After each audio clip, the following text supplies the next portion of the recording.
I leaned into kiss her one time or something like that before I jumped out. And when I did, I dropped my ruck, which stuck my rifle up, and it caught on that bar. And I went out, So that might be what you think. I got in trouble for that. You tried to kiss her before you jumped out of the plane? Classic. Yeah. Yeah.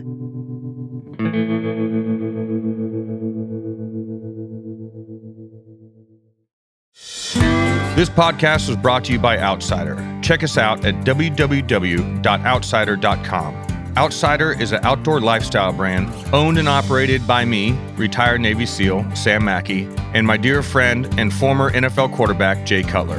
At Outsider, we encourage everyone to get outside and enjoy all that life has to offer. Head over to outsider.com to check out our unique patent-pending drinkware. Outsider's drinkware can be customized with your personal or business logo. Go to outsider.com, upload your logo, and we will send you visual proofs and great wholesale pricing. And don't forget, get outside and enjoy all that life has to offer. Welcome back to the Take It Outside podcast. I'm your host, Sam Mackey, and as always, I have my co-host, Smokin' Jay Cutler. Today's guest is Jared Hudson, a business owner and former Navy SEAL from Alabama. His career has been about service. He's gone from the SEAL team's missions to rescuing traffic victims with the Covenant Rescue Group. Now he's running for U.S. Senate, saying that he wants to take the needs and concerns of everyday Alabamans to Washington. On a personal note, Jared and I were swim buddies in second phase and third phase, I believe. Jared, welcome to the show, my friend. What's up, brother? Good to see you, man. Good to see you too. What is swim buddies? So, I was when we checked out. I'll say this: I couldn't really swim when I got to Buzz. I mean, I could swim, sure, but I didn't know how to actually, perform the standard of swimming to meet the times. But I was at second phase when then I was on a bubble for a swim, and they put me with Mackie, and Mackie said, "Hey, just look at me and keep up." I didn't have to guide. I didn't have to do anything. We swam faster than the class. And Mackie said, "You can swim fine, bro. You can't guide." And what it was is I couldn't, I'd be swimming back and forth all over the ocean, and you might be doing, 2.5 miles instead of 2 miles. Yeah. So from then on out, I just swam with Mackie. He could guide in a straight line. I just sat there and he was just cruising along, and I just side stroke and keep up. Well, so he claims to be Michael Phelps, so this is at least someone's trying to back up his swimming capabilities now. So it was a lot more dynamic than that, right? So before the swim, Jared, or it was a day or two before, I don't know, I think you approached me, or it was me, you, and maybe a couple other guys, and Chuck and his swim buddy, I'm not going to say his name because he's still in, they always paired up. So it was me, Chuck, and two other guys, and when we all were friends with Jared, really liked Jared, and Jared was on the bubble for swims, meaning if he failed, he got rolled or dropped. Yep. I'm like, oh, shit, I already passed 2 swims, or I'm not afraid of failing one, or I don't know where we were at. I'm like, and I love Jared. I would love to be a swim buddy. So I tell Jared, I'm like, you just keep up and we'll pass this motherfucker. I said, you're going to have to swim like you've never swam before, but we're going to pass. And just, I'm going to get ahead of you. You might, I don't care if you only see my fins. Just keep up and let's go. And he goes, Mackie, man, I need to pass this. I don't want to go home, man. I don't want to go home. I need to pass this. I'm like, we got this. We got this. We hop in, off to a good start. And I think there's a water tower, a mountain in the distance. I forget, over towards La Jolla or whatever, that I'd guide off of and past the Hotel Del. And I just kept that, I swam straight as an arrow and swam hard. And then on the way back, I'm looking up and we hit the turnaround. Everything's going well. And I look up and we're out in front of everyone. And then it gets to the last quarter mile. I said, we got to go. We can't fail. We got to go. We got to go. And I'm yelling at him when we're swimming. Let's finish this. We get across the finish line, and I forget the times. Let's just say you have like 70 minutes to swim 2 miles. It was like, 62 minutes. Like, we crushed the time. Oh, Jesus, Mackie, I love you, Jesus, my Savior. Goodness. And I didn't have a clue during the swim. All I could see was Mackie. I didn't have a clue where we're at. I thought we were failing, but I was putting out as hard as I could. But we passed it, like he said, with like 6 or 8 minutes. It was ridiculous how fast we. He's like, brother, You can swim fine. Just do that every time. And we swam. We did all our swims together from then on. Every single one. Out. And we'd get first or second. We at the minimum, I think, top 3 every single swim. Yep. Have it. But your reaction is buried in my mind after that swim. And we get to the beach, you're like, hey man, I was tickled pink, bro. You're like, what do we do now? I'm like, this is the best part about swims. Just wait. Because they take so long. You know, if you pass a run, you could pass by 20 seconds. Sure. And then everyone else that failed is getting beat, you know, for maybe 30 minutes. So you have, you know, maybe a handful of minutes off, you know, while when you get off the beach to go hit decon. I'm like, now we're going to go hit decon. We're going to go put dry clothes on. We're going to get some food. And we got like 40 minutes to chill while everyone that failed just gets the brakes beat off of them on the beach. Just chill and eat snacks and dip snuff. That's what we do. That's it, my friend. All right. So where in Alabama are you from? Birmingham would be the big city, a little bit north of Birmingham in a little town called Gardendale. Okay. And your wife's from there as well? Or where's your wife from? She is, yeah. She's from here. Yeah, she's from the same area. She's actually from a little town close by to Gardendale called Pleasant Grove, but it's all in the same, kind of the same general area. Okay. And so what was life like growing up there? Man, it's kind of turned into a kind of a suburb now, but when I was a kid growing up, North Jefferson still is kind of country, a lot of farms, cows, and that sort of thing. So it's just kind of normal, you know, suburban / farm kids from Alabama. I grew up playing football, baseball, wrestling, all of that normal stuff, hunting and fishing when we could, and going to church. I mean, that was pretty much life. It was sports, hunting and fishing, and church, and then obviously work. If there was a summer job, we hauled a lot of hay around here, split a lot of wood. My wife would work in when she was a girl, she worked at like CVS or in like a clothes store in Birmingham. I think she worked at a Hollister or something like that. But I never did any work like that. I worked in a lumber yard down the road from my house. And then in the winter, I would split wood with this old fella who would, there's a barbecue place near us called Green Top. And he split all of the wood for Green Top. So I'd go out and split wood with him during the winter. And that's what I did for a living. A little bit of yard work here and there, but it was always outside. Let's put it that way. Yeah, boy. Mm-hmm. Now, what made you want to be a SEAL? Yeah, so actually, when I graduated high school, I was kind of set on going to the Marine Corps. I wanted to be a Marine sniper. Mackie and I we went to sniper school together, but I wanted to be a Marine sniper. Decided not to go to the Marine Corps and went to fire college, became a firefighter, did that for a year. And in the process of that, sometime during my tenure as a firefighter over that year before I went into the Navy, I went on a mission trip with my church and saw some things that happened on that mission trip in Africa. It was to Angola. It's actually just north of Angola. I can't remember the country that was in, but Angola was one of the borders we were working on. And I saw some stuff happening when we were putting wells in that I was like, man, I want to do something about, stuff like this. And so when I got back, I talked with my dad and he said, son, if you're going to do something, let's go look at the military option, but don't just, my dad said this and I thought it funny because, and I've said it in a podcast before, the grinder that was gone now, but the grinder that was there when we were there, the first face grinder had that sign that said, be something special or be someone special, right? You remember that? That was a plaque from a class, just kind of engraved. I think like be someone special today or something of that, or do something. Yeah, I think it's right around there. Something like that. Mm-hmm. Yep. My dad said, and of course I didn't know that it was on the grinder at the time. My dad said, if you're going to do something, military service is fine. He said, and that's honorable. But he said, be someone special, do something different.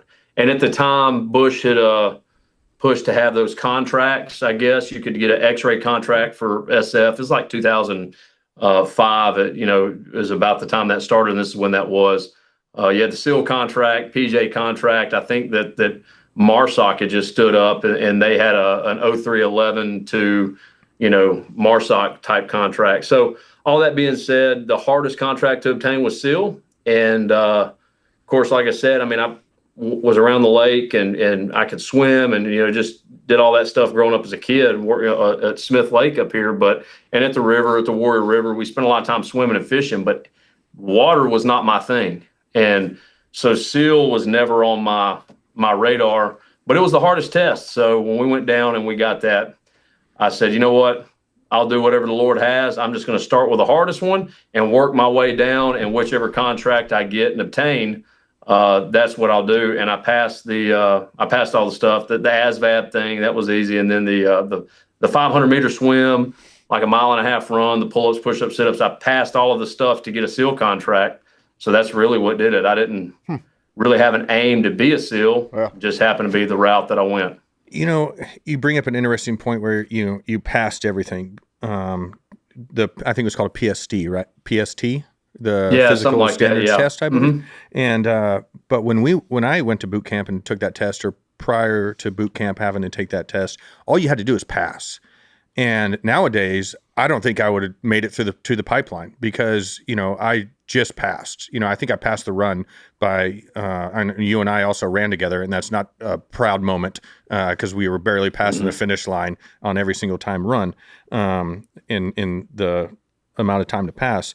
But nowadays, like if you have to do 7 pull-ups, okay, well, you're not competitive unless you do 15 or 22. Okay, you have to do the run in 10:30, but you're not competitive unless you do it in 8:40. There's no way I could be a SEAL these days. I don't think. What are your thoughts on that? I think we're losing a bunch of, that grit. And the SEAL teams has gone to the extreme one way, and I think it's highly intellectual and with guys that always ask the why, but we've lost a bunch of, the dumb cowboy that just likes to fight. No offense to that person. I am that person. Right. And it's lost. I think the teams has lost a little bit of grit. What are your thoughts on that? I could be completely wrong. I'm out. I'm a dinosaur. But. I would, I'm in the same boat, out in the dinosaur. I talked to a lot of young guys going in, a lot of young team guys. It's, in my opinion, it's the conventionalization of special operations. And you even look at JSOC, it's conventionalized. I mean, we're fighting wars solely with special operations now. No offense to the conventional soldiers, but you have individuals that deployed to combat zones, but didn't see a lick of combat. And I say that all the time. It's like my first deployment. We wound up checking into Germany and doing I was there for the whole decompression stop with the leadership for like 2 months. I was in Germany, but before I went to Germany, I went to Iraq for, a couple of weeks or whatever it was, meeting up with team guys and helping the leadership just start the process, I guess, for that rip for the new team to come in and our team to come out. So just because I was in Iraq, where we got a lot of combat at Team 3 with that deployment, Soldier City, all that, I was there. I wasn't really doing anything. I wasn't in combat. Now, there were other combat deployments later that I went on and got a lot of combat, and there were other guys who checked in, and they would get a ribbon. They might even get a combat action ribbon, but just because you're in a country where combat's happening doesn't mean you're in combat. And the reason I say that is that is common for most of the conventional forces. They will deploy, they will spend a year deployed, and they will never fire a shot, right? So all of special operations was fighting all of the time. And when you're relying so heavily on special operations, I think it required them to lose some of that grit, I guess, as you would put it. The standard is really high and really elevated. We want this type of person. You have to be really competitive to get selected to go in. And then you have to be really competitive as you continue through the selection process, because it's a selection process every day, every swim, every run. It's a selection process. And I think you're right. They get these top level athletes. But one thing that I learned when I was in, so you mentioned something funny. When I checked in, like I was pretty competitive on all of my stuff with the exception of my swim. And by the time I got to third phase, I could barely run and pass the runs. I tore my calf muscle in first phase. So I would do the 3 mile runs in like 26 minutes, right? I'm in the stallion group on the front end, or not the 3 mile, the 4 mile run in like 26 minutes. No problem until I tore my calf muscle in Hell Week. And then my runs, it was almost like impossible to get my legs to move fast, right? Move fast enough to make 30 minutes. And what I saw, at least with me, is they took the one thing that I was pretty good at. I was actually pretty good at running when I checked in, and they made me suck at it. I saw them do that to guys who were really good swimmers. I saw them to do that to guys who were really good with the O course. That's another thing. The O course, I was phenomenal at the O course. I did a lot of rock climbing before I, went into the teams. I was just really good at the O course. For whatever reason, the boats on heads and all that stuff, I wound up having an old stinger from football come back and created a brachial plexopathy arm. Not something you get kicked out of roll for, but like my fingers are going numb all the time. And so when you go to grab that rope to climb or swing, you don't have the strength to do it because you've got some sort of nerve issue going on. And so it negatively impacted my O course time, my O course abilities. So that's always something that's going on in here, some physical issue that's going on in here. They make you bad at what you think you're good at. And I think that is probably what's lost when you just look at a standard, because how you respond to failure is more important than how well you can meet the standard a lot of times, because everybody across the board is going to be a pretty good athlete when they get there. So that's my opinion. I do think there's probably some of that grit that's lost. And something else you mentioned that I've seen, you got a lot of guys that ask the why. Well, there's nothing wrong with asking questions, but there is something wrong with questioning, right? It's two different things. And I think that now you're getting more towards, I think the generation that's coming through, was it Generation Z or whatever, that are kind of coming through. I've got some guys, because I still will teach. I don't now that I'm running for Senate, but teach the pistol carbine stuff for the East and West Coast teams, SDV. And these new guys coming through are almost like they're closer to my kids' age than they are to my age. Mm-hmm. And some of them weren't even born during 9/11. Some of them were born after September 11th, which blew my mind, But they're good kids. But the problem is they question everything. They're constantly questioning. They're not asking why. They're just questioning, your authority. It's like, listen, kid, this is what we know works. This is why we're teaching it this way, because we lost buddies in combat because of X, Y, and Z. So it's kind of like you said, you feel like the old guy. So I do think that we have lost some of that grit. And could we get it back? Yeah, but I don't know. I could go on for a long time about that, but I would agree with you. It's hard for me to articulate the nuances of what I said when I say, hey, we're losing a little bit of the grit, because I don't want to talk about the community in a negative light whatsoever. It sounds from I've distanced myself from this, obviously, but it sounds like it just became very specialized. Combat, what do you mean by that? Combat in general, the way you guys are talking about it. Well, you've got, and look at combat now. Like everybody wants to say that, now it's getting to where we just fly drones and push buttons. No, combat's always dudes killing each other. I'm with you. If you look at it's not. It's going to be. I'm flying a drone into you and killing you. I'm in a trench with a suppressed rifle now, as opposed to a bolt gun like they had in World War I. It's just men killing men, and that's generally what it is. It's not women killing women most of the time. It's men killing men. Sure.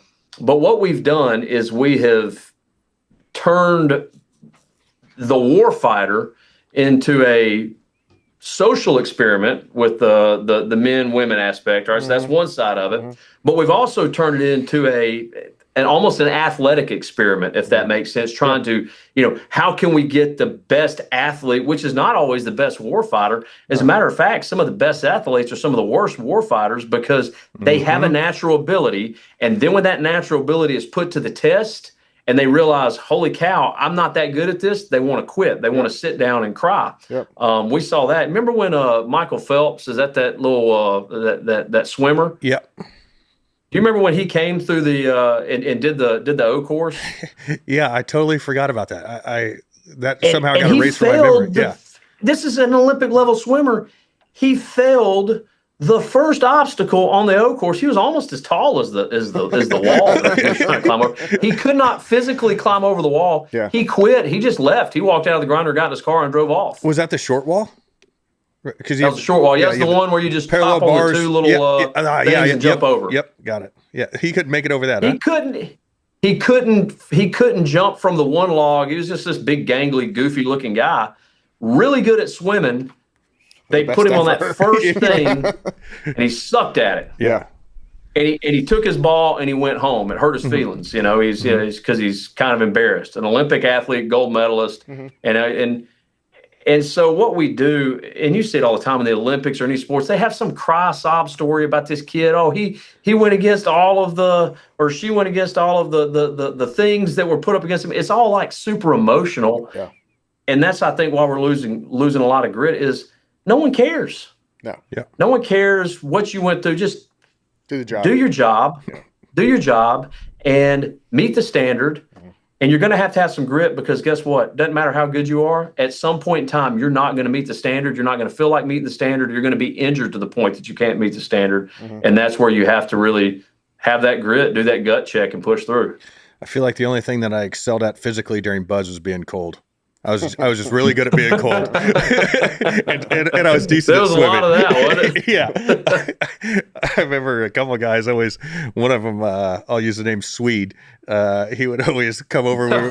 Yeah. Mackie, the Swede, and he tried to lay on me when we were getting surf tortured. Warm me up. Where did he go? Because he got rolled out of.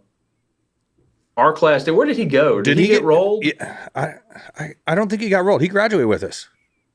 Okay, so where did he go? What team? Because I never after training, I never saw him again. Yep, he went to the East Coast, and I think he went to 4 for a while, trade at, then 10. Okay. Yeah, he was a good dude, man. Yeah, great dude. Great dude. All right, so and you went to Team 3 after Buds, right? I went to Team 3 after Buzz. Yeah. Okay. Did you have issues skydiving? Do I remember that correctly? Or were me and you in the same chalk or anything? Maybe we're in the same chalk. That's why. Yeah, we might have been. We might have been in the same chalk, but I didn't have any issues skydiving. I got in trouble because I kissed that girl that was. You remember that girl that Cass was always upset about going up with us, and she was a professional skydiver. Yes. Can't remember her name. Yeah. I leaned in to kiss her one time or something like that before I jumped out, and when I did, I dropped my ruck, which stuck my rifle up, and it caught on that bar, and I went out.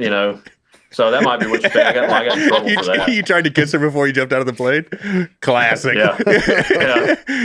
And then my crap got hung up on the bar. I think Nick actually did land a kiss on her. Remember Nick Spihar? Yeah, I do. Yeah. Yeah, I think he actually did kiss her. And that's when Cass was like, "You're messing with these guys' mind." He wouldn't remember that guy Cass, the old PJ guy with a big mustache. Yeah. But yeah, that's the only time I got in trouble when did this kissing? But I didn't have an issue. When did this kissing, epidemic start? I wasn't read in on the kissing the girl before you jump out of the plane. I thought we just ripped patches off dudes and jumped. No, I don't know. I just know that there was one time she was up with us and we were doing a gear jump and she was right there and she's looking down at the ground. She said, "Okay, go." And I was at the front of the stick and I leaned in to give her a kiss and my rifle got hung in the thing and I got sucked out. Classic.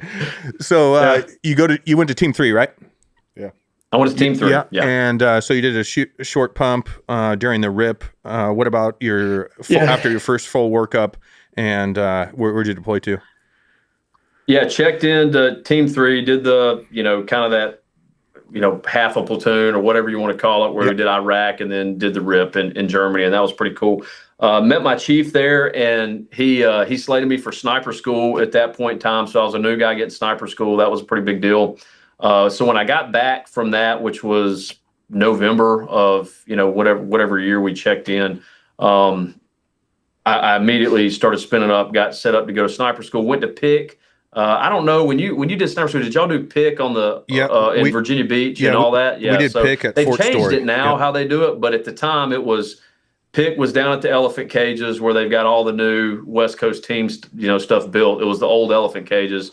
We did the NSW pick prior to Christmas and then right after Christmas into the new year. And then we did scout and we went to La Posta for scout. Y'all did scout on the East Coast as well, right? Yeah, we did. I think the first 2 weeks of scout in at Fort Story, then went up to Atterbury, and that's where we, gathered up with you guys, all the West Coast cats, and I think that's where we did the last 2 weeks of scout up there, I believe, right? That's right. Yeah. So we did our scout. We did our last 2 weeks of scout at Atterbury when we checked into sniper, and then we're at sniper school, right? Did all of our stalks and all that stuff. But we were at Pick and Scout there at La Posta, and that's where I started my career. I wasn't doing anything at Team 3. I mean, everything was sniper school centric. Had all of our stuff, and then went to sniper school. Did that in Atterbury. Loved sniper school. Learned a lot in sniper school. Obviously you remember, I mean, it was a good time. I really enjoyed it. And then, graduated sniper school. I went to the third test with a 300 Win Mag. Did you? I passed first test. Yeah. I passed first test all the way through with Mark 11. I remember you being a crack Win shot. Mag. Do what? I remember you being a crack shot. A really good shot. I was a crack shot. Yeah. I was. I mean, I did really well, but I still went to the third test with a 300 Win Mag. Remember Garrett Creer? Yeah. I don't even know if he's still in, but I highly doubt it.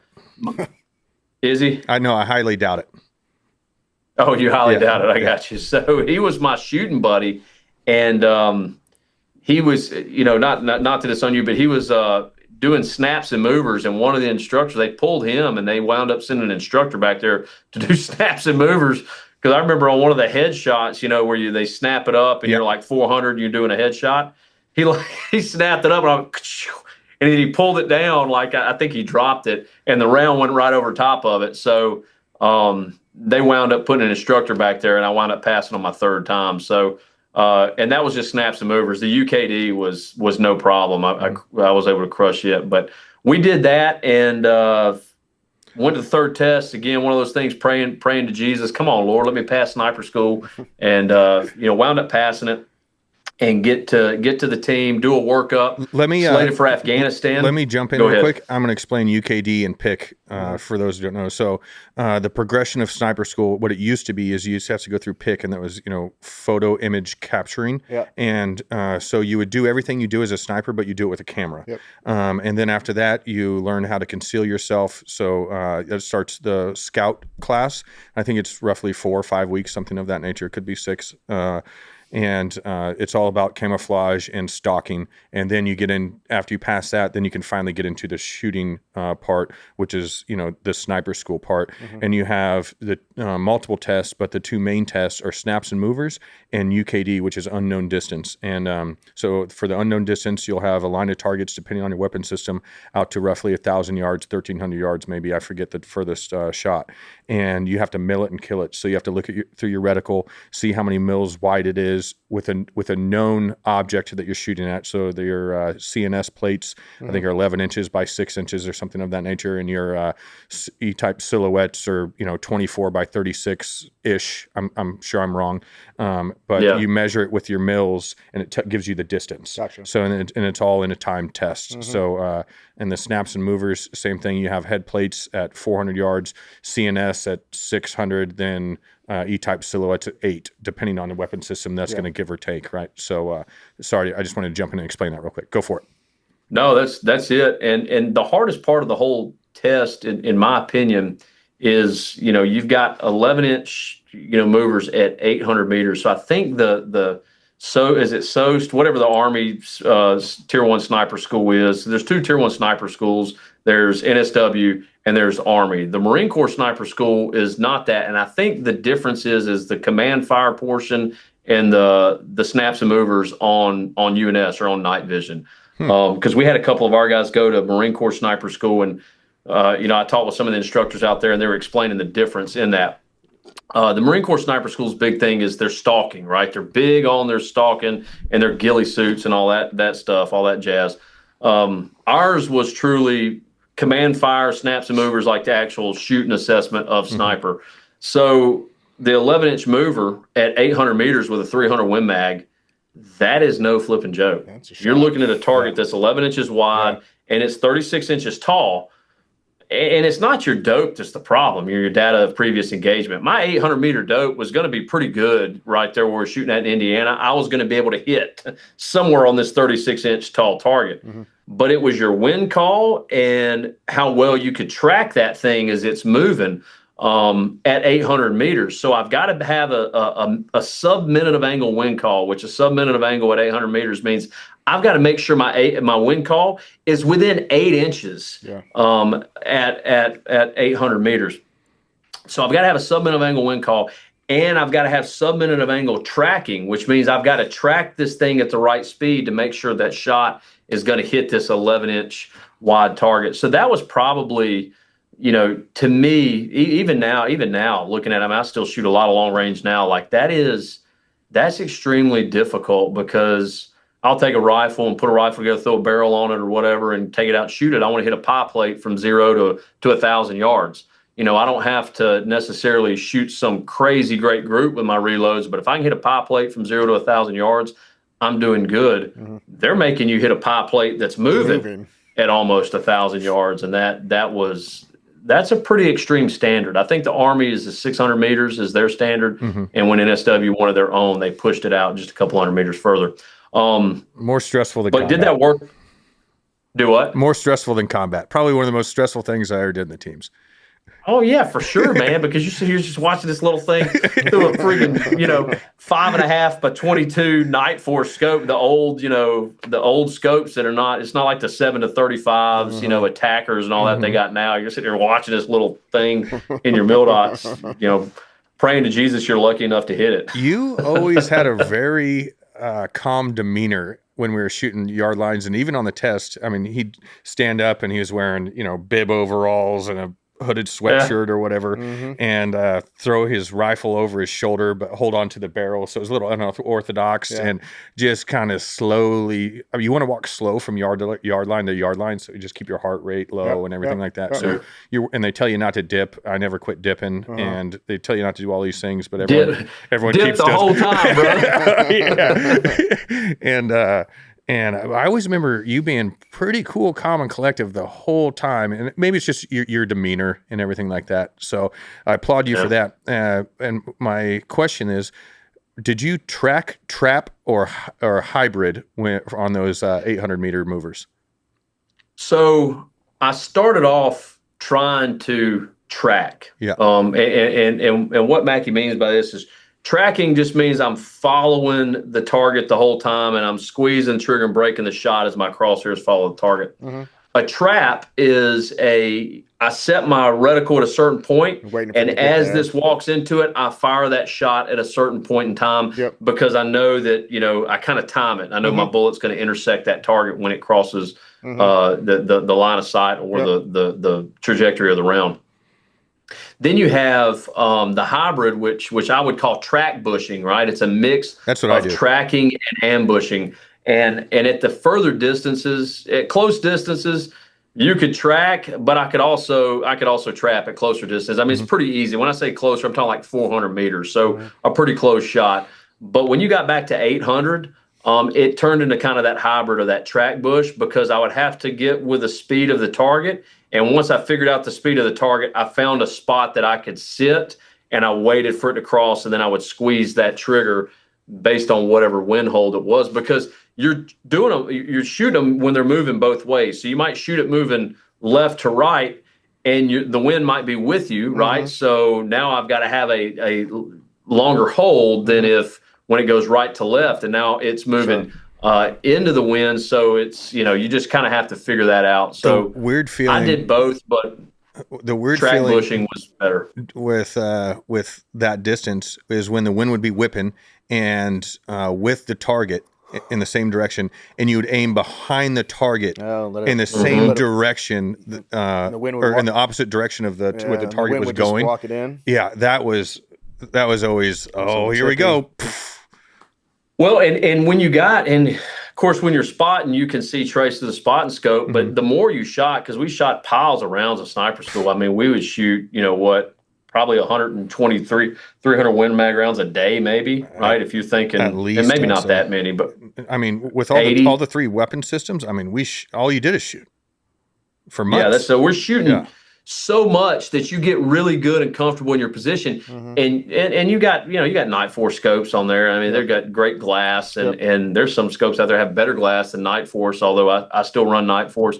Hey, Mike Riley, I don't know if you're familiar with his company, Arkin, and then he just sent me a barrel from Outlier, and the barrels are pretty phenomenal too. But he's got great glass in his scopes. When you have a quality scope like that, you can see your own trace through the scope especially when you're shooting as much as we were in sniper school. And I got to the point where I see my own trace, but sometimes as you see that going through those winds, you see that round going up, meeting its max ord, but it would be doing this the whole way to the target. You could see it going back and forth and the winds pushing it in different areas and it hitting the target. And I'm like, man, this is a dang miracle right here that you even hit because you just watch your bullet go through the air.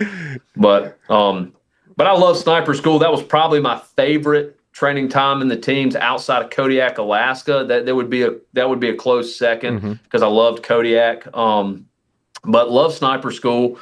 We finished sniper school, go back, start doing the workup. We were slated for Afghanistan, the commando mission that everybody was running then. I think Team 7 might have started that. And then Team 1 did it, and then we stepped in and picked up where they left off. And it turned from the commando mission into the VSO mission, which it wasn't called VSO at the time, but we went out to the border in our FOB Nabahar, went out to the border of Pakistan in northern, I can't remember the name of the province, but it doesn't matter.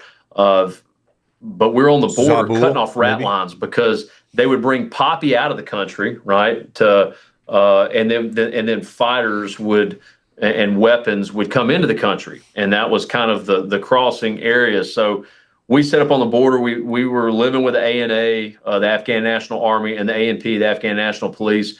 We built a little FOB there, and we were getting into gunfights all the time, like every day. There was one month where we were Monday through Friday, and it was for some reason Monday through Friday is what it was. It wasn't really Saturday or Sunday. Monday through Friday, 2 times a day, we would get attacked because you would have guys going out. They want their one last hoorah, shooting at the Americans on the way out. And then you have guys coming in, and they're all motivated, full of piss and vinegar, and they want to attack the Americans coming in. So we're set up right there on the rat line, and we killed a lot of people just from the FOB, not to mention the ops that we were going on where we were, still run the commando ops, still going after certain Taliban commanders, low-level commanders, going out and working with the Omegas. We started that deployment. That's when Adam Brown died. We had an augment at the front end of that deployment with gold as they came in, and they were doing some stuff in the Omegas.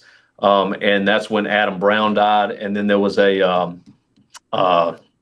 what's the dang, DEA FAST team. You probably worked with them some, Mackie, but the DEA FAST guys we were doing a lot of ops with them. There was a team guy, and I can't remember his name, super cool dude, but he had gotten out, and he was with DEA FAST, and he pulled us in to do all of those ops, all of those overwatches, all of those clearances in those villages where they would come in. We'd hit those with the DEA, and we would burn the poppy fields. So we did that at the front end of deployment, and that deployment was just phenomenal. It was everything you dream about in the teams. Was the Wild West. What I like to compare it to is, I love the movie The Outlaw Josie Wells. Me too. Josie Wells is just complete freedom.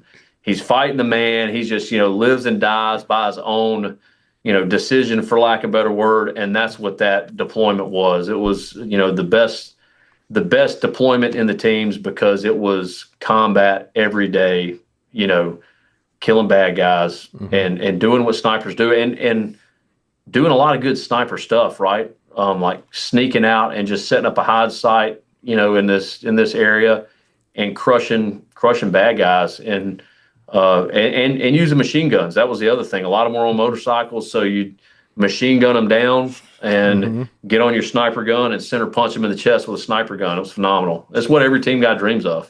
What's the longest shot you take? I loved it. You took on that deployment, or what's the longest shot you took in your career? So the longest shot I took was probably 3,700 meters. Attaboy. Just send it. Yeah, it was a long shot, and I didn't hit them. But we were on a hilltop and watching this one village. we weren't really worried so much about, there was this long salt flat that was probably about 2,000 meters across this salt flat. And then, so for people that like using yards, I use yards a lot. 2,000 meters is like, 2,200 yards. I think it's just like 22 football fields, right, across this salt flat. So a long flipping way, I was like, ain't nobody going to attack us from that. And then up the hill a little bit, it was closer to 2,700 meters to where somebody could set up to shoot at us. I thought, there ain't no way anybody's going to get up there. Well, we're laying here watching this town. We're kind of open to that, but we can see everything in the salt flat. Haven't seen anybody moving. There's no major washes they can move through. And also we just hear that PKM. I hear thump, thump, thump, thump, thump, thump, thump. Hear that PKM in the distance. And did you know Keith David? He's out now. Do you remember Keith David? He was a couple classes behind us, comms guy. He was sitting beside me, and David said, he's like, hey, bro, do you hear that? I'm like, it sounds like a PKM, and we're looking, can't see anything. And I throw up those massive, you remember those massive Vipers. That lays like Vipers? That's it. Those Vectronics Vipers. I carry those fuckers everywhere. Humongous things. So I throw those things up because they're the only thing we had that could laze like, 5,000 meters, right?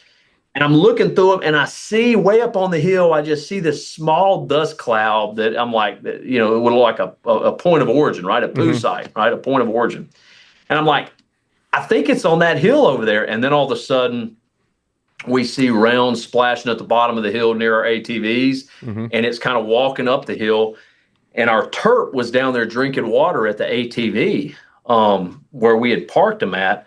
And he starts running up the hill. He runs right over top of me, jumps over the hill on the other side, which is the town we were watching. And these rounds track right up, and they're splashing. They cracked my glasses where I remember seeing a round hit the ground in front of me, cracked my glasses, the rocks and stuff that kicked up. Dang. And you're just laying there flat on your back, sucked down. I grabbed it was a SCAR. You remember those SCARs? I do. The SCAR heavies? Yep. We were testing those. Didn't like a lot of the ergonomics on it, but the one I had was unbelievably precise and accurate. But anyway, took that SCAR, and I'm laid down just sending rounds on that hill. And finally got a little bit of reprieve. Dave's calling it in to the other guys, hey, we're taking effective fire from across the wash. And so I sit up, and he lazes it. And he says, hey, 3,500. And I grab that old Sasser Pip, that 50 BMG, that special application sniper rifle or whatever. I call it Sasser Pip because that's what it said on the side, SASPR PIP. So I took old Sasser Pip, and I sat up on my knee and went, whoom! And because I could see that motorcycle going down where they had stopped shooting, they're driving on a motorcycle, and fired that shot offhand, and it hit probably about 15 yards above the dudes. So that was my furthest engagement, and it was about 3,700. It's probably 3,700 yards, 3,500 meters. So about 3,700, 3,800 yards.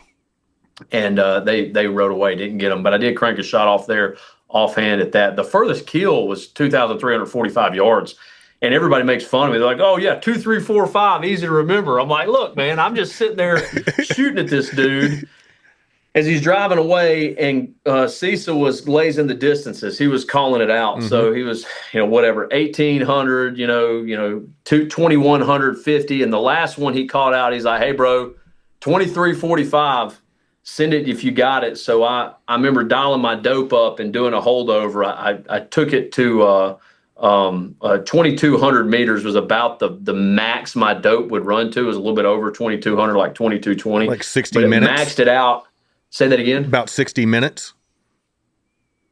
Yeah, elevation? Probably something to that. It was maxed out. It was probably a little bit less than 60. 60 minutes is what I had in with the data I had on the gun. Yeah. But I maxed it out, and I did my holdover. I sent it, and I remember watching that big bullet go through the sky on that one. As I watched it go, I was like, please, Lord, let it hit. I think it was about a 4.5 second flight time, if I can remember right. Oh, my goodness. It went through the air. There was two dudes on the bike. One dude had already jumped off and kind of ran up the mountain. This guy was slow rolling his bike, and about the time he turned, that's when I sent it. And he was kind of slow rolling behind this hill, and I watched that Rothfuss round. You know those Rothfuss rounds that would explode on impact, and they're made to penetrate armor. The reason we would shoot them for long range sniper stuff is because you could you could see your round impact at distance and make an adjustment or make an appropriate wind call when you'd miss. So I'd missed this guy 4 times. This was the last round I had in the magazine on that Macmillan TAC 50 that we were shooting. And blind squirrel finds a nut every now and again is what I always say, right? So this blind squirrel found his nut because it went through this guy's legs, and it went through the bike, and it actually blew up on the other side.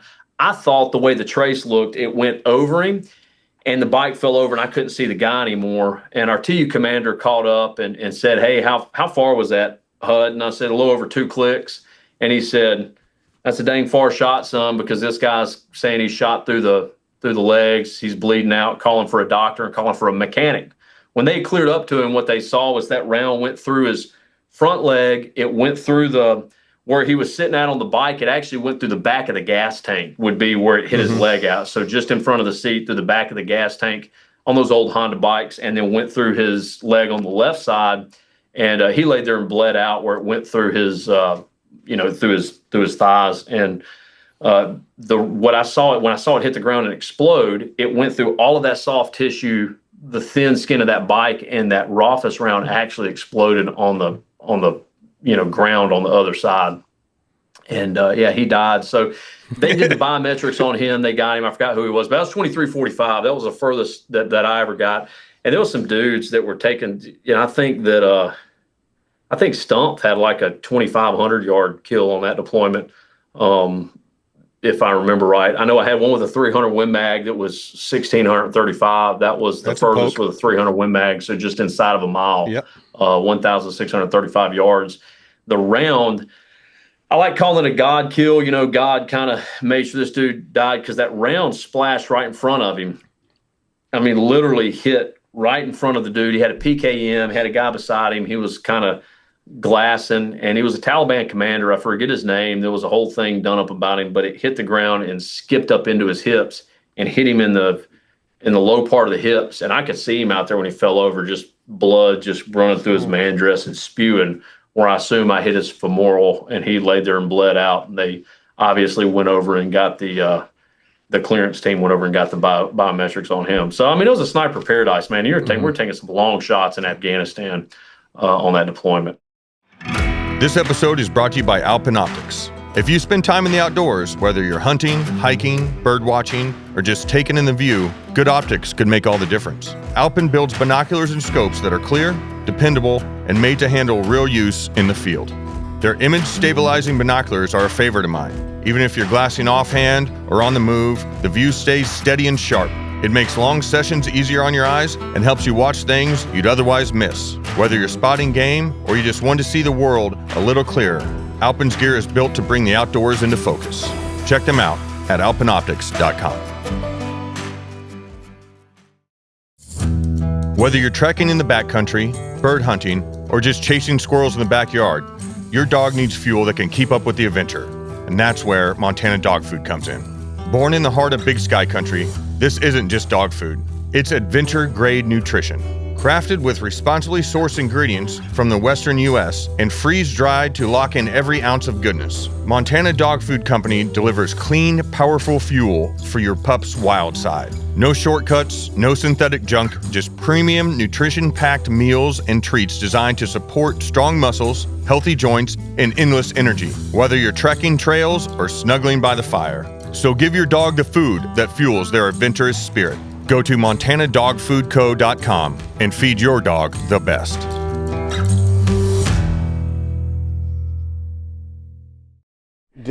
So whenever you were wrapping up, did you know what you wanted to do when you got out of the SEALs teams? No, so I had screened positive for development group. I went to sniper school and checked in and was there for a very short amount of time. It was still split. I was a West Coast sniper instructor. My boss was, I won't say, he's out now. I don't think he would care. Monty LeClaire, he runs, do you know Monty? You know Monty. No, not that well. He runs, he's out now. He's got a company that builds guns. And so, Mark 11s, Mark 12s, that was kind of what I wanted to get into is firearms instruction. and building guns. I really enjoyed long range shooting, but Monty actually got into it when he got out. He was the chief when I checked into sniper school. I didn't even make it to Atterbury before I got out, but I was diagnosed. I'd screened positive for development group and was looking at a springtime green team. And I talked to my wife, and we decided, nope, we're not going to go that route. My chief, Mike Birkenbach, great dude, had talked to me, and he said, look, if you're going to stay in, you need to go ahead and at least re-up, or you need to get out because you're going to take somebody's slot for green team. Yeah. Because you're gonna get picked. And I said, okay. So I decided to get out of active duty and go to the reserve team. And it was in that process they found I had type 1 diabetes that came from the anthrax vaccine. Yeah.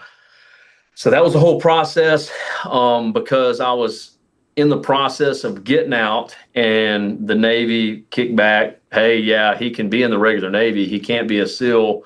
But they didn't want to give me a med retirement because they're like, dude, this guy's in great shape. He's screened positive for development group, for special mission unit. Did you lose weight? Of course this guy can operate. What? Did you lose weight before you found out you were type 1? Yeah, man, I lost like 26 pounds. Yeah, that's I lost went from like 130 pounds. Right, just under 200 pounds down to 170 or 175 in about 10 days. Jay, Jay has diabetes as well. Oh, you have diabetes? Yeah, before my third year in the NFL, I lost that. My second season, it was my first whole season starting, and I lost. I went from 235 to 202 by the last game of the season. Yeah, dude. Yeah, I mean, I was the same thing for me. Yeah, I mean, I was pissing 12 times a night. That's how we found I had it. Yeah, we thought I had a parasite that I got back. I got back from Jordan. I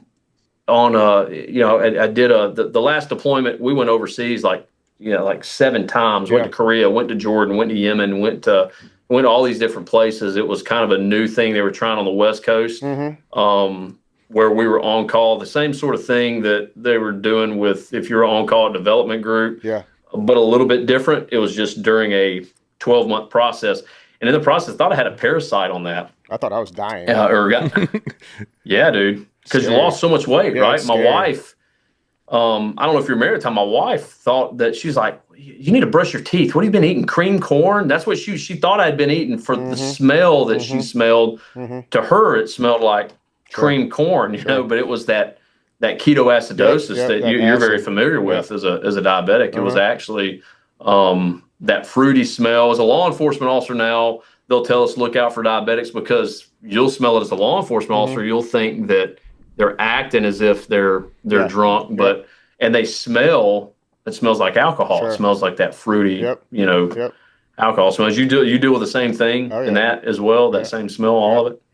Yeah, that's wild. Yeah, I didn't know. So how long did it take for you? How long did it kind of take for you to realize? I guess you had diabetes, having high blood sugars, high A1C, all that stuff. I played the whole season, and then after the season, because they were telling me it was stress, and I was like, I'm not that stressed, guys, to lose 30 pounds. So after the season, went to Atlanta, and we were working out in Atlanta.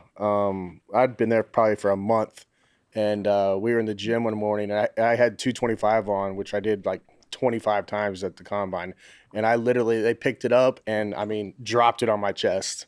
Really? Couldn't move it. And so they pulled it off, and I literally walked straight out of the gym and flew back to Denver that night. And I walked into the training room, and I was like, something's wrong. Something's really wrong. And so did a bunch of tests, blood work and stuff. And, I was like at 750 or something crazy.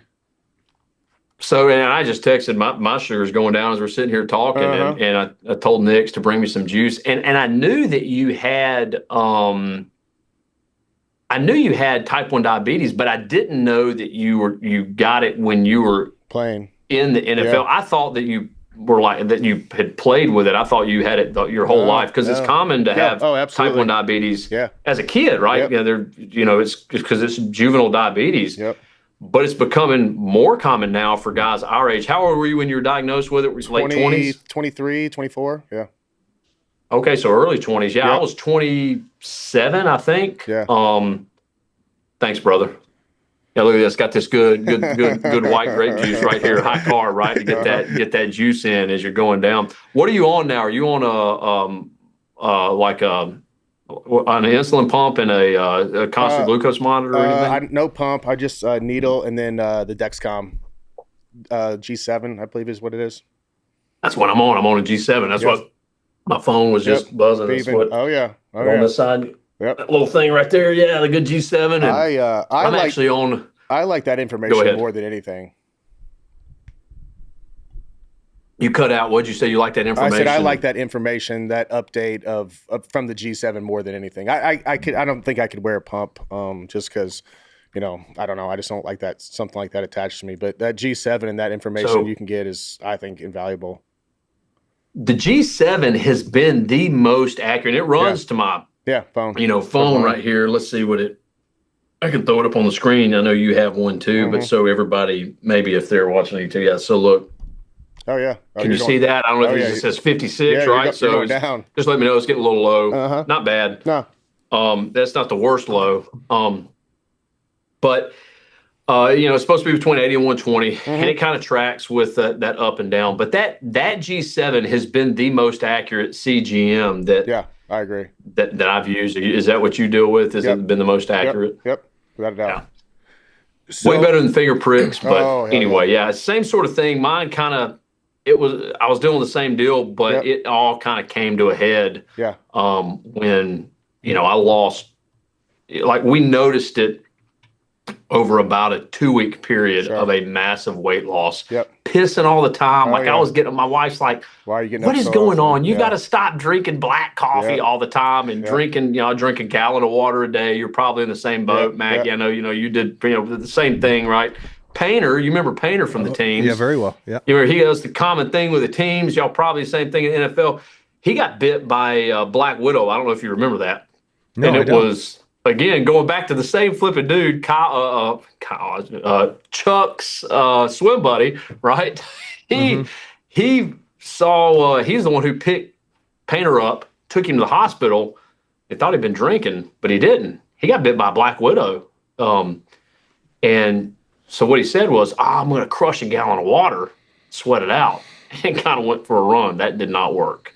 And so he tried to drive himself to the hospital wrecked. But I say that's common, right? We're crushing gallons of water. And that's why my wife was like, that's why you're peeing all the time at night. You got to stop drinking so much water. Like, no, it's not it. It was diabetes. Was that the same thing for you? Yeah, exactly the same thing. When you found it? Exactly the same thing. Same thing? Yeah. And then, I bet I gained, I bet I gained 15 pounds the first 5 days once I got on insulin. When you got on insulin, right? What kind of insulin did they just throw you on shots? Like more of a quick acting, or the Lantus, the longer lasting? Both. They gave me both. They gave me both and just kicked me out the door, and I was like, okay, I guess I just got to start figuring this out. That's the same thing they did to me with between the Navy and ultimately the VA. They're like, hey, good luck, bro. Yeah, go get your shots. Yep, don't kill yourself. Yeah. So good job, So. You get out of the teams, you get into law enforcement. I know you have your own company teaching shooting as well. So I want to talk about the great state of Alabama and how you got into politics and that journey and what you hope to accomplish in Senate. Yeah. So to answer your question, no, not particularly. I didn't really know what I wanted to do when I got out of the teams. So, but I kind of had an idea I wanted to get into law enforcement because I did work with a lot of law enforcement entities. I think I talked about it on the Mic Drop podcast a while ago. I don't know if y'all know Mike Ritlin with Mic Drop and all that. Mike Ritlin, good dude. So we had talked about that, but I had an idea that I wanted to get in law enforcement, but for the sake of time, I won't talk necessarily how I got into it. That's just kind of where I went when I got out of the SEAL teams. Sure.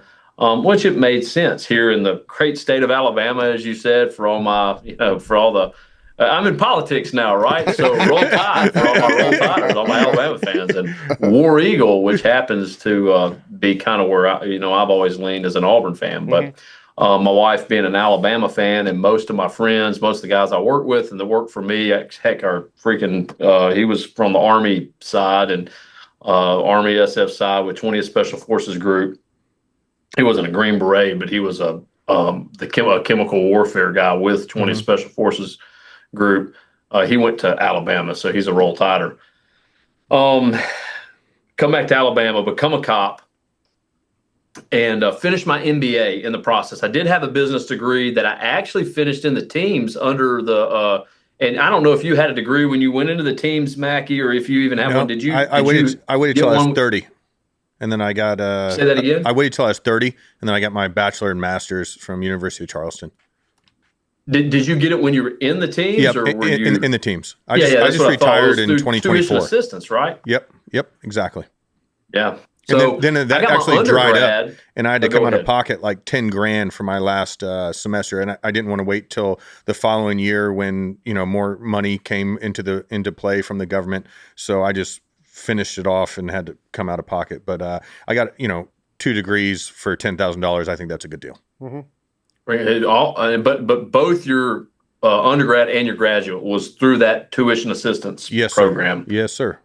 Got you. So my undergrad, I got through tuition assistance program while I was in the teams, and I actually think I did a little bit. I think I did finish. I actually finished my undergrad when I got out, but it wasn't tuition assistance. It was through, I was in the process of figuring out type 1 diabetes, and it was finished under the GI Bill. Yep. And that's where I actually finished my graduate degree. So as a law enforcement officer, become a law enforcement officer, finish my graduate degree, and through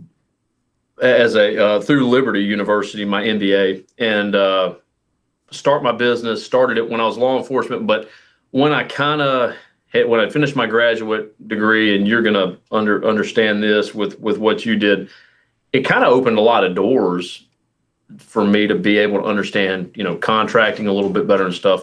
Left SEAL team, or left the law enforcement, and started the business. Left law enforcement, did that full time. Lord opened the doors. Lord provided a lot of opportunities. With what we did as the business, started not just subcontracting, but also as a prime contractor with the government, pistol carbine, CQB, explosives, teaching explosives, obviously team guys, or as, BUDS, basic underwater demolition seal. We understood explosives and had a basic understanding, but through advanced explosive techniques was the actual school and breacher. I was not a, what would have the breacher instructor would have been when you were in? It's like, I wasn't necessarily a master breacher. Master breacher, thank you. I didn't go through that pipeline, but being a breacher, not a master breacher, but just a regular breacher, you go through a lot of explosives and you understand all that. And so having those quals as a sniper, as advanced explosive techniques are going through that school, obviously we use a lot of explosives, right? And that being said, use that, started teaching law enforcement and in explosive techniques. And that's what I really did with my business. Mm. The Lord opened the doors. Covenant Rescue Group was founded through all of that. My wife and I decided to do that. That's what I do full time. I think, that's the shirt I'm actually wearing right now, Covenant Rescue Group, where we do anti-human trafficking, primarily for stateside, teaching law enforcement. So, to make that portion of it quick, that's what sort of opened the doors, I guess, for me to start becoming more involved on the political side of law enforcement, I guess. And so here in Jefferson County, Alabama, we happen to be a Democrat county, or a blue county, more of a Democrat county than Alabama happens to be a very Republican or conservative state. Mm-hmm. We're different. We become we're more of because of the inner city, happen to be a blue county, very close. And that's where I get involved in politics and run for sheriff in Jefferson County, Alabama, and lost to the incumbent Democrat by about a percentage point. And I think, did you know that, Mackie? I think you knew that I actually ran for sheriff, yes, right? I did. I did. Yeah, so that was that was common, ran through the teams. And so, and I apologize when my blood sugar getting low. You're going to understand this. You know this, Jay. It kind of you get a little spacey. I get it. Yeah, kind of hard putting the thoughts and the timelines together. Yep. Now you guys know how I feel all the time. Say that again? I said, now you know how I feel all the time. That happens to be a common thing for what I guess TBI, right? Yeah. TBI, PTSD, all that stuff, kind of, But so anyway, Mackie just happens to say, no, that even without all of that, that seems to be how you said you feel, right? So U.S. Senate now. Yeah, so running. Going through it, Yep. Getting to the political side Senate, I lost that race. Mm-hmm. And but because I did so well in a Democrat county that no one thought I could win, which I didn't win, but I only lost by about a point. Mm-hmm. That's what got me into politics, got me tied into politics. So after that, I got asked to run for a lot of things, and I'm like, holy cow, I can't believe you almost beat an incumbent Democrat in a Democrat county in Alabama. Why don't you run for this? Why don't you run for that? Mm-hmm. Always saying no. And it just so happened to, I got asked, and the Lord opened the doors, and it seemed to be more of something I thought could be very positive and impact the community and my state and our nation in a positive way. Through the U.S. Senate seat. So when Coach Tommy Tuberville happened to announce and say, hey, I want to run for governor, right? He always says, don't call me senator. He'll probably say, don't call me governor when he happens to win this, which seems to be probably going to be what happens. You never want to say somebody, yep, that's who's going to be our governor. But I can go ahead and tell you, I would be more surprised if I woke up with my face sewed to the carpet, as Chevy Chase says in Christmas Vacation, right? I'd be more surprised if that happened if Coach Tuberville didn't become the next governor of the state of Alabama. So, but with that being said, he was thinking about running for it, which happened to be where I get tied into through some of his supporters, some of our supporters with Covenant Rescue Group saying, hey, would you be interested if Coach goes and runs for governor? Would you be interested in running for his open U.S. Senate seat? Initial thought for me was, no, not really. But as I kind of started looking into it, talking to a lot of team guys who happen to be in Congress and happen to be Tim Sheehy, obviously being probably the first. Yeah, he's the first SEAL senator.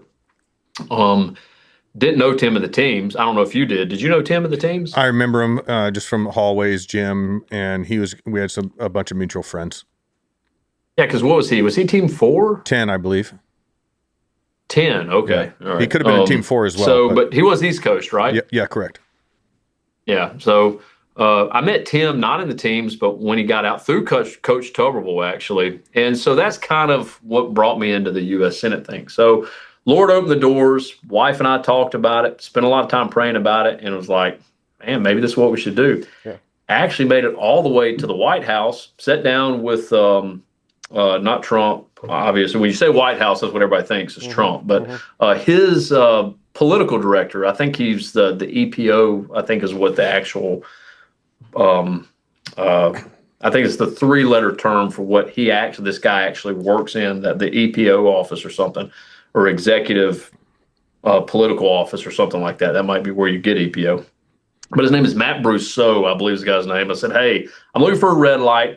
I don't necessarily have to do this. I don't necessarily have any political ambition or desire to do this. More being law enforcement, more being military, running the nonprofit.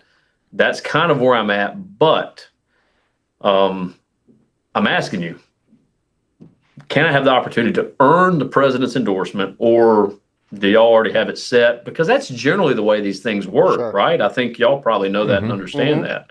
And most of your listeners do, is if they have somebody picked they kind of want ahead of time, well, that's going to be kind of who they go with. Sure. So if you tell me that, I won't even run. Yeah. I want to support who the administration wants. I want to support who the kind of where y'all are at, because I believe y'all probably have the best interests of our state and of the nation at heart. So when he said, nope, not real happy with who we've heard, to be honest, to kind of quote him, I guess, a little bit, not real happy with who we've heard, or kind of the normal thing of the normal swing of Republicans in Alabama. So you will have an opportunity to earn the president's endorsement, and this is what it looks like, which is fundraising and polling. I said, okay, yes, sir. I can do that. You're not asking me to do anything crazier that I can't do, or whatever. I can work on fundraising and polling. And he said, Coach Tuberville's going to announce, and when he does, look forward to hearing from you. And so that was it. And so Coach, I think, announced right pretty much the same time this guy had told me he would announce. And when he did, we fired it out there, and have been running for the U.S. Senate seat ever since. That was about 2 months ago. Man, I'm very proud of you, brother. I'm very proud of you. Thank you. This is I so appreciate cool. it, man. What are some of your main initiatives that you want to push coming out of Alabama for the great state of Alabama? Yeah, for the great state of Alabama, right? But for two, being our country, our nation. Something that I didn't really realize till I started doing this was, one, the position of U.S. Senator, because to take the words out of my granddaddy's mouth, which I was kind of ashamed to say, hey, granddaddy, this is what I'm thinking about doing. Because he's a normal, good old Southern guy. Say, hey, all politicians need to be shot in the head and left laying. That's kind of what he kind of runs with. But the position of U.S. Senators, and it's not that any of these positions, these political positions, are bad at face value or bad in nature. They're actually just neutral, and they embody, or they take on the face of the person that embodies that position. Well, the position of U.S. Senator is a force multiplier. And I know you understand what a force multiplier is, Mackie, from the SEAL teams, is, it's just a machine gun. I can turn one SEAL into 4 SEALs with a machine gun. So the position of senator is a force multiplier. It can be a force multiplier for good or force multiplier for bad. So the 30,000-foot view, as I started figuring it out, is, hey, I'm involved in anti-human trafficking. I'm a law enforcement officer. I've been in the military, not just in the military, within Special Operations Command, still very tied to it with teaching and working with these guys. Like, all of these things that I have worked on and worked toward and want to be involved in and want to positively impact the communities that I'm involved in, whether it's the NSW community with Navy, the Navy SEAL stuff, Naval Special Warfare, the SEAL Future Foundation, which I'm the guy that runs kind of the Alabama chapter for that side of it with the military. And then working with a lot of conventional guys. I want to be able to positively impact that. Well, the position of U.S. Senator can positively impact all of those people at a level that I'm probably not doing right here. Law enforcement. That being a big aspect of what I want to positively impact, come from law enforcement, anti-human trafficking, both stateside and overseas, the geopolitical stuff we see going on in Ukraine, Israel, Iran, Russia, all of the stuff that Afghanistan pull out.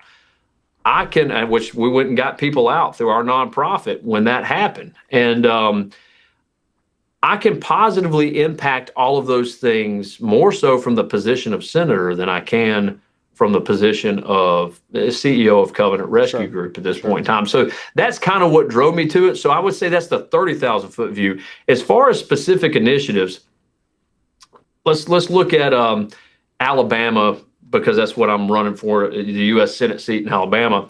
Alabama is not a real big state, right? We've got about 5 million people, maybe a little bit less than 5 million people as far as population. But we actually rank in some of the top production efforts, let's say in agriculture. Of all things that I was super surprised about, catfish farming is in the top 5, right? So if you go and eat catfish somewhere, there's a high chance that your catfish is coming out of the state of Alabama. Timber production in the top 5. You've got Huntsville building, and I know y'all are familiar with Huntsville, Alabama, aerospace engineering. Blowing up. Everybody makes fun of Alabama. Go ahead. It's blowing up. Oh, you just said, oh, yeah. Yep. Yeah, man, it's blowing up, and everybody makes fun of Alabama. Hey, y'all just a bunch of dumb rednecks, roll tide, right? But we literally have rocket scientists in Huntsville, Alabama. Go all the way down to Mobile, where you have the shipbuilding industry. We're familiar with that with the Navy. You've got What's the THAAD missile systems being, a lot of them are being produced, a lot of production in North Alabama. The Aegis, I believe, is how you say the ones that are on ships and that are on the beaches, right? Those same missile systems that we see being used in Israel for the Iron Dome. A lot of that stuff is produced here. So as a U.S. Senator, I can increase production of that, which helps with national security, or I can increase the knowledge of, hey, we need to do X, Y, and Z to make sure that we continue to produce these things that help us with national security, that help our partners overseas on the geopolitical aspect, but also bring jobs to Alabamians or maintain the jobs that Alabamians have. So our production is huge. Obviously, we know everywhere is blowing up real estate wise. You've got infrastructure being developed all across this nation because we're growing. We have a lot of people coming in, good, bad, or indifferent, doesn't matter. We're growing. Alabama's in the same boat with how we're growing. And so just infrastructure and economic revitalization is probably a big one. I'm a conservationist. Mackie, I know you are. Jay, I'm going to assume you are if you're hanging out with my boy Mackie right there. I'm assuming that y'all enjoy getting out in something other than the concrete jungle, right? Absolutely. You enjoy hunting, fishing, getting out in the woods, I would hope. I know I do. Economic revitalization is key because we've got a lot of old industrial facilities that are just sitting there rotting away. And instead of going down and knocking down 400 acres of timber to build a new production plant, hey, how can we give tax incentives to bring in businesses to refit these old steel mills or these old coal factories, whatever it is, and reuse those? That's happening all over our state right now. So that is something that's very important to me because it does two things. It uses something we already have in place and it brings business to our state, number one. But number two, it also protects a lot of our lands and our waterways for our kids, so that my kids can grow up hunting and fishing just like I did, and so that their kids can after them. So it kind of works. It's not the old, hey, we want to get super crazy with the environment and the green mindset, right? Because some of those folks get super crazy. Yeah. It's not that. It's just, hey, we can use this over here to protect this here, and it works across the board as opposed to people screaming at the top of their lungs, you can't have this business here because we've got to save these 400 acres worth of trees.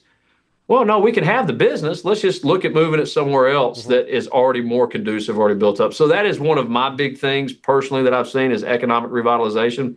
And then veteran services. We have 10% of our population are veterans. So Alabama is a great state to provide or even start looking at different ways to provide veteran services because we have so many veterans. I think we're at 420,000, so about 10% of our state being veterans. I would love to be able to work hand in hand with not just the federal government, our state and local governments to be able to provide better services to the veterans across our state because it's also I hate to say, kind of like a test grounds or, use us as guinea pigs, but there's a lot of things that we're trying to revamp and trying to do a little bit better or say, hey, this is new. We want to try this for mental health or we want to try this for TBIs. Well, we're a great place to try that because we've got a big group of veterans that are even willing, right? Their hands are out. They're like, hey, we need some help. We would like this. All right, perfect. Let's start implementing these things so we can try them out because if we can make it work here, we can then make it work in a lot of other areas that might not have the ability right now. Excellent, man. Well, I wish you the absolute best of luck, Jared, man. And this whole podcast, I've been staring at that beautiful hair and that beautiful beard, and I just miss you, my friend. I really miss you. I miss being around you. And man, I wish I could have made it up to eat lunch with y'all today. It's just been one thing after another. We're gonna have to make something happen soon. Yes, y'all sir. welcome to come down to my range too. I mean, we ain't far from y'all. How far are you from Nashville? About 3 hours? Not even that far. Probably 2 hours and 15 minutes, 2.5 hours. And you got like a full Shaw's setup down there, don't you? I don't know if I'd go that far because you got to keep the grass cut. But we can have a lot of fun. It's not quite Shaw's. That's Shaw's is hard to beat. It's funny you mentioned that. Jay has been mentioning wanting to get into some long range shooting and just hone down on the fundamentals. So I think a little road trip down to your place, I think it would be phenomenal if you'll have us. When it gets when October hits and it cools off a little bit and you can actually breathe, y'all come on down and we'll We'll do a little bit of long range shooting, and it'll be a lot of fun. Yeah, I got some good places to shoot, and we'll make it happen. Perfect. Well, we'll probably take you up on that. So I appreciate you, brother. And best of luck. Enjoy the rest of your day. And I miss you, Jared. Hey, man, love you, fellas. I appreciate y'all. Y'all be safe, and let me know if you need anything. Thank you for having me on. Sorry for keeping you so long. Nope. Right. I love it. All right, brother. Appreciate you. Be safe, fellas. We good, Ben? Guys. All right.